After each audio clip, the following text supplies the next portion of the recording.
नमस्कार, महासमुंद लाइव में आपका स्वागत है। मैं हूं आपके साथ पराग गुप्ता। आज अपने इस खास कार्यक्रम में हम बात करेंगे महासमुंद की। यहां मूलभूत जरूरतों के लिए लोगों को खासा परेशान होना पड़ रहा है। दरअसल 1998 में अस्तित्व में आया महासमुंद जिला वर्षों से विकास की राह देख रहा है। यहां पर यातायात, स्वास्थ्य सुविधा, रेल कनेक्टिविटी नहीं होने से लोगों को दो चार होना पड़ रहा है।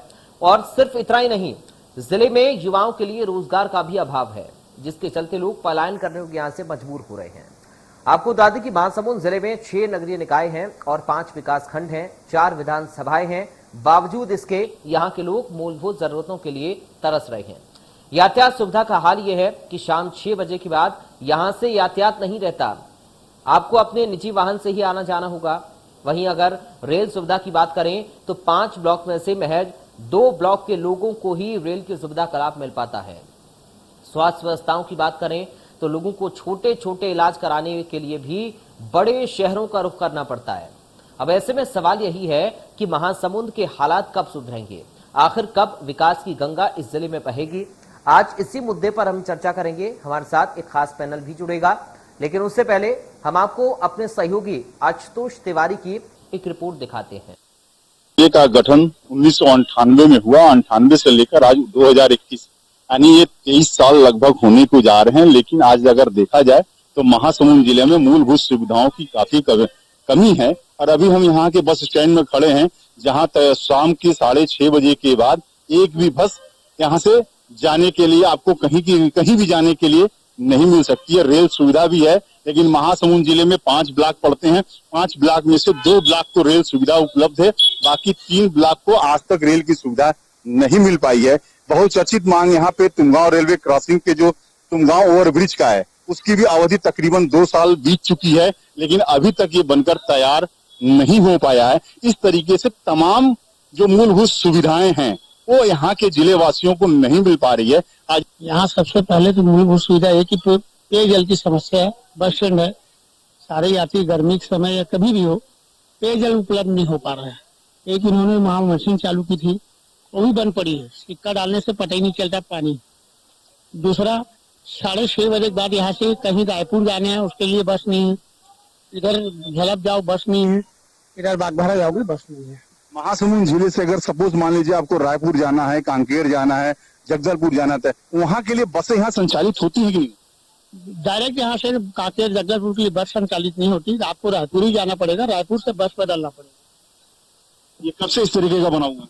जब से महासमुंद जिला बना तब से ये स्थिति है। हाँ, 96 से। जैसा आपने देखा कि यातायात सुविधा का आपको जो हाल था वो आपको बयां कर दिया, और लोगों से बात, आप क्या कहना चाहेंगे मूलभूत सुविधाओं को? इसके बारे में बोलूंगा कि जो महासमुंद की जो ओवरब्रिज का मुद्दा है वो आज कई सालों से ऐसा अटका पड़ा हुआ है। वो आज तक नहीं वाला। रेलवे क्रॉसिंग जब निकलते हैं तो 2 ट्रेन आती है तो घंटों वहाँ पे जाम हो जाता है और आने और क्या है? दिक्कत ये और क्या रोड के ऊपर है। रोड भी एकदम गड्ढे पड़े हुए हैं। पूरा आप लोग अम्बेडकर चौक से लेके तुमगांव तक जाते हैं, एकदम गड्ढे हुए पड़े हुए। मैं ये कहना चाहूंगा कि स्वास्थ्य विभाग यहाँ अच्छे हैं, यानी बड़े बड़े डॉक्टर हैं, लेकिन सुविधाएं जो है वो बिल्कुल नहीं है। जैसा कि ऑपरेशन वगैरह, बड़े बड़े ऑपरेशन है, उसके लिए रायपुर रेफर कर देते हैं। इसके अलावा अपना शिक्षा में भी अपन देखेंगे तो यहाँ पे कॉलेज दूर दूर तक है, वहाँ आने जाने की सुविधाएं जो है वो अवेलेबल नहीं है। ऐसा आपने देखा कि मूलभूत सुविधाओं को अगर देखा जाए तो 23 सालों में काफी कमी है। इस 23 सालों में सरकारें तो बदली, कभी बीजेपी कभी कांग्रेस। जिस हिसाब से विकास होना चाहिए वो विकास नहीं देखने को मिल रहा है, और यहाँ के नगर वासियों को, जिले वासियों को आज भी मूलभूत सुविधाओं का दरकार है। अब ये देखना होगा कि आखिर इनकी मूलभूत सुविधाओं को कब तक कौन सी सरकारें कब तक इसके पूरा कर पाती हैं। Ashutosh Tiwari, India news, Mahasamund. कुछ और स्थानीय लोगों को भी सुनते हैं कि आखिर क्या कुछ लोग कह रहे हैं। सुविधाओं से महरूम लोग हैं और व्यवस्थाएं उन लोगों के पास भरपूर नहीं है। किस तरीके के रिएक्शन लोगों के सामने आ रहे हैं, सुनिए आप। जितनी सुविधाओं का आपने नाम दिया है, किसी भी सुविधा का उचित तरीके से अभी तक समाधान नहीं हुआ। चाहे वो यातायात का हो, चाहे चिकित्सा का हो, चाहे स्वास्थ्य का हो, किसी स्तर में जो है अभी मूलभूत सुविधाओं के अभाव में पूरा जिला है। स्वास्थ्य सुविधा के लिए है कि जिला अस्पताल में केवल छोटे मोटे हो सकते हैं। यदि कोई बड़ा केस आ जाता तो तुरंत रायपुर को लिए रेफर कर दिया जाता है, और रायपुर जाने के लिए 6 बजे के बाद जो है कोई भी सुविधा नहीं है। या तो अपने स्वतः वाहन से जाएं, अन्यथा ना ही कोई रेलवे की कोई सुविधा है और ना ही ट्रांसपोर्ट की कोई सुविधा है। महासमुंद जिला बने करीब 22-23 साल हो गया है, लेकिन यहाँ मूलभूत सुविधाओं का अभाव है। देखा जाए तो यहाँ पे अगर उच्च शिक्षा प्राप्त करनी हो, इंजीनियरिंग या मेडिकल कुछ भी उच्च शिक्षा प्राप्त करनी हो तो इंजीनियरिंग कॉलेज एक भी नहीं है। मेडिकल कॉलेज के लिए यहाँ पे तैयारी की गई है, लेकिन उसका शुभारंभ भी नहीं हुआ है अभी तक। और कृषि विद्यालय है एक, तो वहाँ पे टीचरों का अभाव है और भवन भी नहीं है। इसलिए देखा जाए तो शिक्षा क्षेत्र में भी यहाँ कुछ अच्छा काम नहीं किया गया है। और रही बात शाम यात्रा के लिए, तो शाम को यहाँ देखा जाए तो 6:30 बजे के बाद कोई भी बस नहीं चलती है। एक ट्रेन है जो 2 ही ब्लॉक को जोड़ती है और वो भी 1-2 बार ही चलती है। तो यहाँ पे यात्रियों को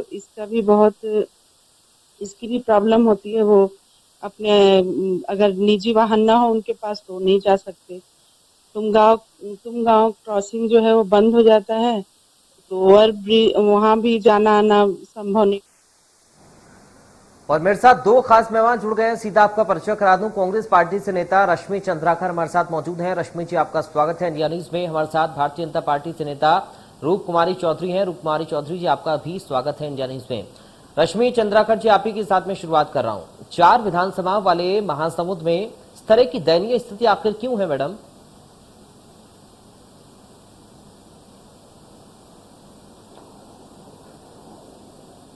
रश्मि जी, आपकी आवाज नहीं आ रही है। अगर आप म्यूट हैं तो प्लीज अनम्यूट करिए। देखिए, आरोपों के लिए अगर आरोप लगाने हैं तो कोई बात नहीं, लेकिन सच में अगर देखा जाए तो 15 सालों में भारतीय जनता पार्टी की सरकार रही है। और जब से हमारी 2.25 साल हमारी सरकार को हुआ है, तब से मैं बताना चाहूंगी कि महासमुंद में विकास की गाथा। सबसे पहले मैं स्वास्थ्य को लेकर बताना चाहूंगी कि यहाँ पर अभी सबसे बड़ी सौगात मिली है हमको मेडिकल कॉलेज की। यहाँ पर डायलिसिस नहीं होता था, डायलिसिस की सुविधा हमको मिली है। खासकर वायरोलॉजी लैब, कोरोना काल में हमको टेस्ट के लिए रायपुर तक जाना पड़ता था, लेकिन रायपुर से अभी हमारे महासमुंद में हमको वायरोलॉजी लैब की सुविधा मिली है। डॉक्टर्स की भर्ती की जा रही है और बहुत सारे हमको स्वास्थ्य सुविधाएं हमको सरकार के द्वारा दी गई है, जिसका क्रियान्वयन बहुत अच्छे से यहाँ पर चल रहा है। दूसरी बात मैं बताना चाहूंगी, जिस तरह से बात आ रही थी ओवरब्रिज की जो हमारे पूर्व में निर्दलीय विधायक और जो अभी आज भाजपा पार्टी के विधायक भाजपा पार्टी में हैं, उन्होंने आनंद फानंद में भूमि पूजन किया। जिस समय ना उसमें अपने लोगों को मुआवजा दिलाने के लिए उन्होंने अपने लोगों को मुआवजा और ज्यादा उचित मात्रा में दिलाने के लिए उन्होंने इस काम को बिल्कुल पेंडिंग छोड़ दिया था। जबकि जब से हमारी सरकार आई है, इस काम में गति आई है और अभी आप देखिए कि मुआवजा प्रकरण भी लगभग निपटारा हो चुका है। कुछ प्रकरणों को छोड़कर लगभग निपटारा हो चुका है और हमारे इस ओवरब्रिज का काम भी आप देखिए कि बिल्कुल गति में है। लेकिन रश्मि जी, अगर इतना काम महासमुंद में आपकी सरकार ने 2.5 साल के अंदर कर दिया है। जी रश्मि जी, आपको आवाज मिल रही है मेरी? जी रश्मि जी, अगर इतना काम अगर आप लोगों ने कर दिया है तो फिर आम जनता को ये विकास नजर क्यों नहीं आ रहा है? और जो लोगों को आपने अभी सुना होगा, हमने जिन लोगों की बाइट सुनाई है, रिएक्शन सुनाए हैं, उन लोगों की इस तरह की दिक्कतें क्यों हो रही हैं? फिर देखिए, ओवरब्रिज का निर्माण जिस समय रुका हुआ था, ओवरब्रिज का निर्माण अभी जो है वो बहुत ही पूरी तरह से आपके बन जाएगा। और जहां तक शिक्षा की बात है तो स्वामी आत्मानंद स्कूल आप देखिए, भाई सरकार ने तो पूरी तरह से कोशिश की है कि हम शिक्षा को बेहतर करें, स्वास्थ्य को बेहतर करें और सुविधाओं को बेहतर करें। और आप बताइए, आज हमारे सभी ब्लॉकों में स्वामी आत्मानंद स्कूल की ओपनिंग और वहां तक प्रगति में है और आत्मानंद स्कूल कई जगह खुल चुके हैं। वहां पर भर्ती प्रक्रिया चालू है, वहां पर टीचर्स की लगातार भर्ती हो रही है ताकि हमारे बच्चों को एक अच्छी बेहतर शिक्षा प्राप्त हो। और वहां तक जैसे शिक्षा की बात आ रही है तो मैं और एक बताना चाहूंगी, हमारे कृषि महाविद्यालय हमारे कापा में खुला है, आपके महाविद्यालय आपका महासमुंद में खुला है, चिरको में महाविद्यालय खुला है, सरायपाली में हमारे वहां उस महाविद्यालय में 50 सीट की एक्स्ट्रा भर्ती की गई है। तो शिक्षा को बेहतर बनाने के लिए हमारी सरकार लगातार प्रयासरत है। और जिस तरह से 15 साल की कुशासन रही है और 15 साल में जिस तरह से शिक्षा को बिल्कुल नदारत, बिल्कुल ध्यान नहीं दिया गया, स्वास्थ्य को ध्यान नहीं दिया गया, सही कह रहे हैं लोग, बिल्कुल सही कह रहे हैं। आज से कुछ साल पहले यहाँ पर महासमुंद की शिक्षा स्वास्थ्य व्यवस्था इतनी बदतर थी कि यहाँ पर एक छोटे से पेट दर्द के लिए भी व्यक्ति जाता था तो सीधे सीधे रायपुर में जाकर के उसका इलाज संभव हो पाता था। लेकिन आज ये स्थिति नहीं है। आज आपका डायलिसिस हो रहा है, आज आपके इलाज हो रहे हैं। खासकर कोरोना काल में मैं बताना चाहूंगी, कोरोना काल में इतने बेहतर सुविधाएं रही है, किसी को ऑक्सीजन की कमी नहीं हुई, रेमडेसिविर इंजेक्शन की कमी नहीं हुई, और यहाँ तक कि हमारे किसी व्यक्ति को बेड की कमी नहीं हुई ना। यहाँ पर यहाँ पर किसी को कोई भी असुविधा नहीं हुई। थोड़ी बहुत असुविधा हुई, उसको हम लोगों ने, अपनी सरकार ने अपनी अच्छी नीति के तहत उसको इलाज अच्छा बेहतर करके यहाँ पर कोरोना को कंट्रोल करने की कोशिश की। ऑक्सीजन प्लांट यहाँ पर लगाए गए हैं, वायरोलॉजी लैब दिया गया है। जी ठीक है, आप बने रही रूप कुमारी जी। आरोप लगाने को आप लोग आरोप लगाते रहिए, रश्मि जी इस बात को कह रही हैं, लेकिन विकास तो 2.5 सालों में भूपेश सरकार ने कर दिया है। तमाम व्यवस्थाओं और विकास को उन्होंने गिना दिया और आरोप आपके ऊपर ये लग गए कि आप लोगों ने 15 साल में क्या कर दिया।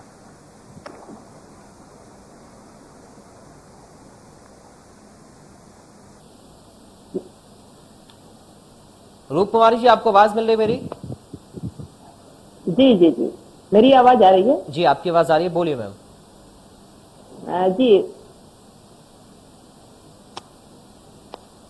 रूप कुमारी जी, आरोप आपके ऊपर यह है कि आप लोगों ने 15 सालों में कुछ नहीं किया है और अभी सिर्फ 2.5 साल की सरकार हुई है कांग्रेस पार्टी की, और आप लोगों ने इतने बड़े आरोप, इतने सारे आरोप लगाने शुरू कर दिए महासमुंद को लेकर। जी जी, मैं अभी सुन रही थी 15 साल में।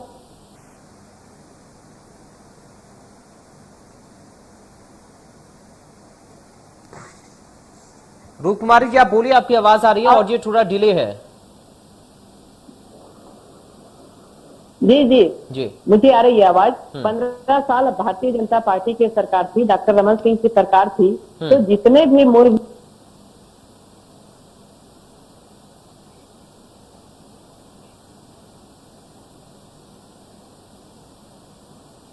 मेडिकल कॉलेज की बात है, चाहे चिको में महाविद्यालय की बात करें, ये जो सारी कॉलेज जो खुले हैं वो भारतीय जनता पार्टी के ही शासनकाल के हैं।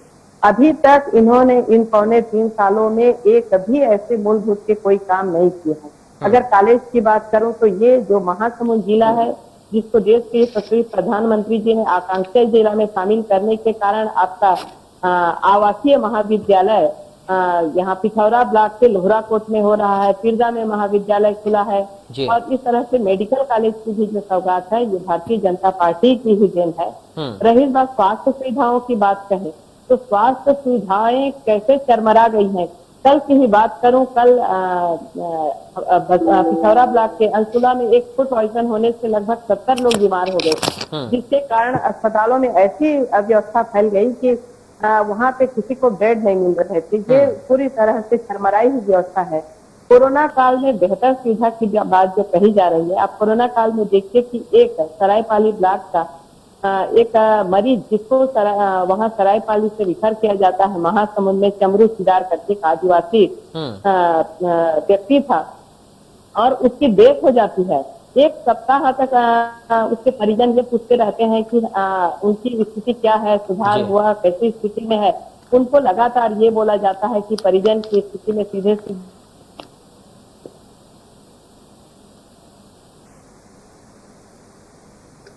पता नहीं चलता उनके परिजनों को, और 1 सप्ताह बाद उनके घर जाके पूछते हैं कि आपके यहाँ वो चमरू सिदार वो जो व्यक्ति था वो आया क्या, जबकि 1 सप्ताह पहले कहीं पे महासमुंद में ही कहीं पे उनको उनकी डेड बॉडी मिलती है और उनका उसको लावारिस करके उसका दाह संस्कार भी हो जाता है। तो ये कहाँ के कोरोना काल में व्यवस्थित व्यवस्था थी।